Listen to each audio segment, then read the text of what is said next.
With everything going on in the world, what people really want to know is if their water bottles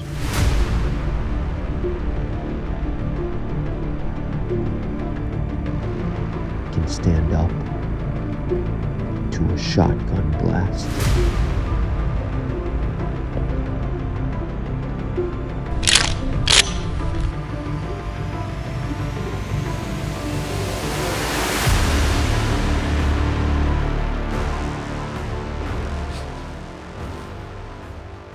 What's going on, everybody? Welcome back to my Gunnies. I'm Alex, and today we are doing another water bottle gear test. Now, when I did my first test of Yeti versus Hydro Flask versus Stanley about a year ago, I didn't expect that video would become as popular as it did.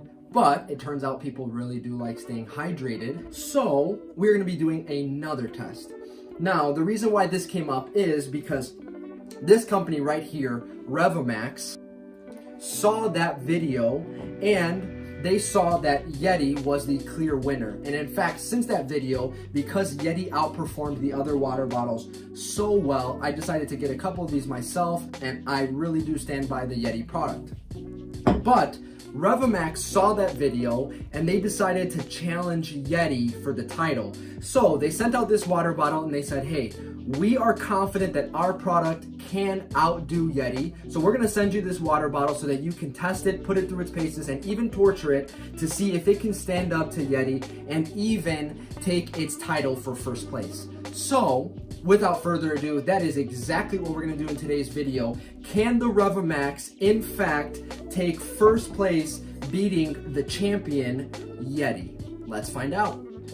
Okay, so before we begin our testing, I wanted to give you a quick side-by-side comparison.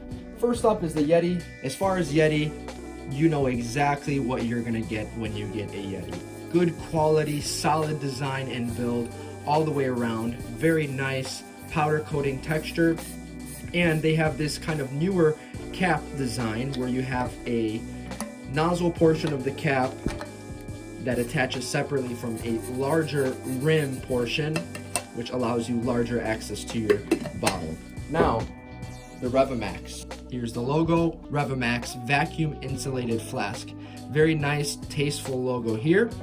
And as far as the outside appearance and overall build quality, this Revomax actually looks very, very good. I would compare it most similarly to something like a Hydro Flask. On the outside, it's got a semi-textured, powder-coated like finish, similar to the Yeti or other flasks of this nature. Where Revomax claims their superiority to all other bottles is in the design of this lid. Now, at face value, the lid looks like a standard lid, but if you'll notice, when I take it off, it is completely different than other bottles. I'll show you that again. Here are these three buttons, 1, 2, 3. You press all three buttons down at the same time and lift up to take the cap off, push it back in, lift this latch to seal again.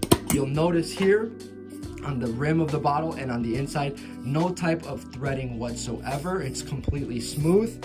And then same thing with the cap. It's just this soft, rubbery, plunger type design. And when you stick it in the bottle,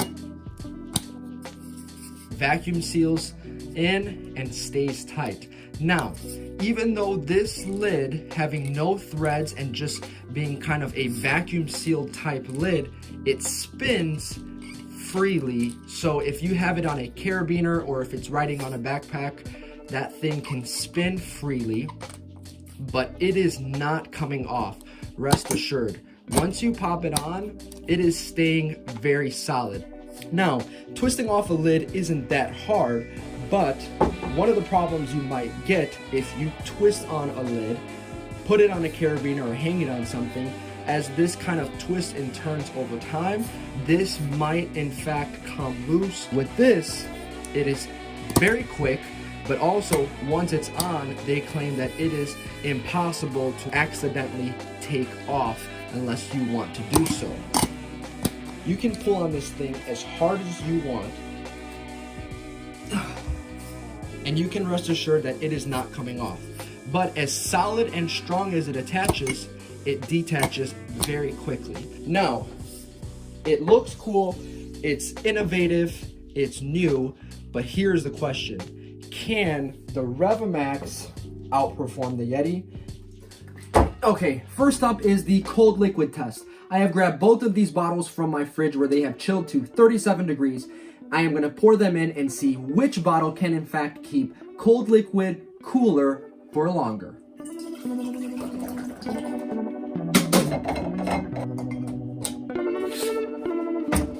Okay, just to kind of up the stakes a little bit, I'm gonna place this heater right here and let these babies get nice and toasty overnight and see which one comes out on top.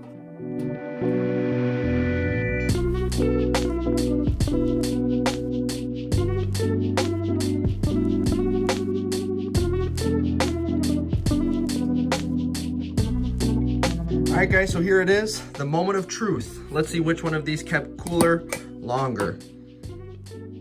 Settling right in at 51.9, 51.8, so right around 52. And now the Yeti settling right in at 53, 52.9, 53.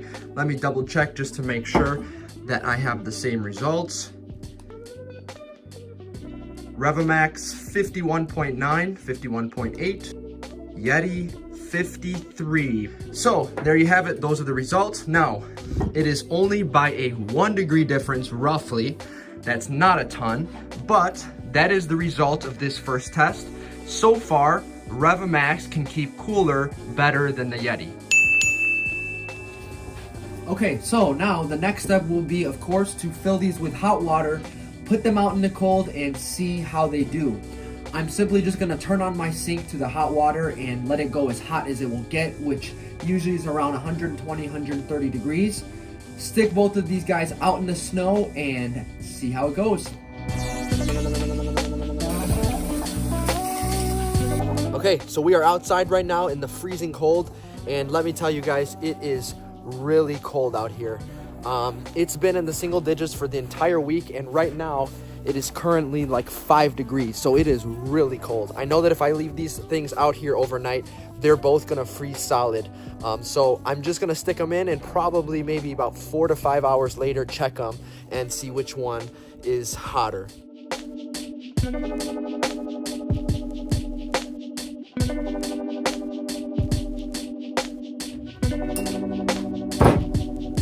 Okay, 5 hours later, straight out of the snow.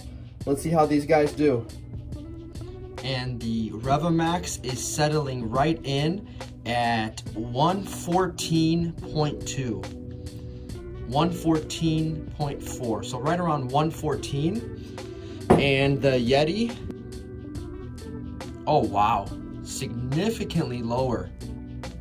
Settled right in at about 88.8, somewhere in the high 80s. So that is a huge difference.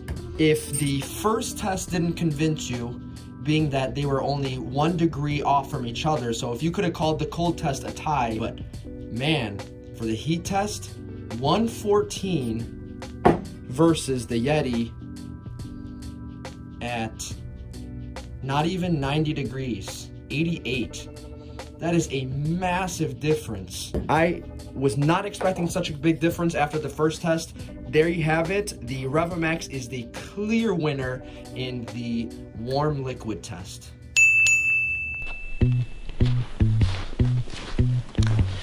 Okay, now for the moment of truth. We are gonna blast these suckers with a 12 gauge shotgun.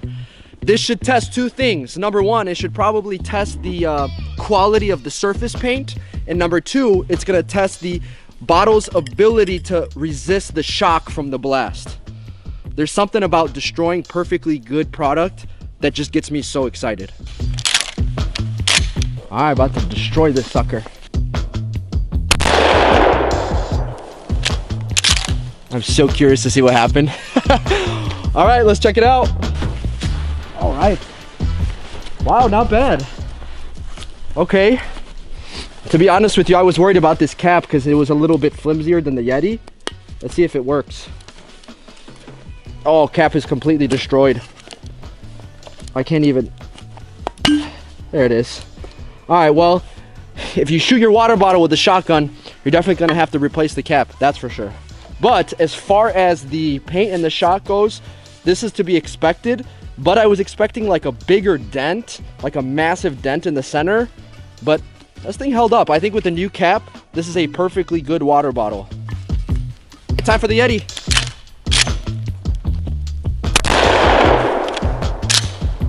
Okay, as to be expected, just like the last time I tested out Yeti, they passed this torture test with flying colors. Pretty similar denting to the Revomax, but I would say even a little bit less. Less paint chipping around the shot. You just get these little dents where the BBs hit. And we even got some hits on the rim, but it doesn't seem to be affecting the way that the bottle closes.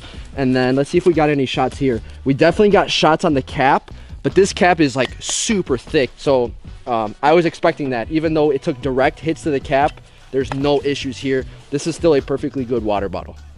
Okay, I am back in the McGunnies lair, and I just wanted to give you guys a close-up look at the torture test results. Now, I have to backtrack a little bit regarding the Revomax. Originally, when I looked at it first, I said that the cap was broken, but it is not broken actually. It's still working. Yes, it does require a little bit more force than it did when obviously it was brand new, and it's not as smooth as before. You have to kind of work at it, but it's still working. In fact, I have this thing filled with water. It's still holding very, very tight, not letting any water out, and it is still doing a really good job. Despite the fact that it took a major blow right there through the button and right here. And also it's got a chip right there, but it is still holding and it is still working. The Yeti, as you can see, took the shot a little bit better because look at the difference in the way that the paint kind of chipped off. Yeti has little nicks where each BB hit, whereas Revomax kind of chipped off more of the exterior paint. So I do have to say that Yeti took the cake on this one because it seems heavier. It feels like there's more material here, so I expected that. Although I don't think that they're doing a really good job with the use of this extra material because clearly Revomax is beating it in the temperature test. So although both bottles still function perfectly great, I do have to give the slight edge on this test to Yeti. So in this case, torture test, Yeti's in first, Revomax a close second. Alrighty, the results are in, this fight is over, and the winner is Revomax. All things considered, the Revomax beat the Yeti in 2 out of the 3 tests, and even in the final test, it still held its own considering that it works perfectly fine and stood up to a 12 gauge shotgun blast. I want to thank Revomax for giving me the opportunity to test their product. No thanks to Yeti for not sending me a free bottle, and thank you for watching this amazing grand showdown of water bottles. As always, God bless America, and see you next time on McGunnies.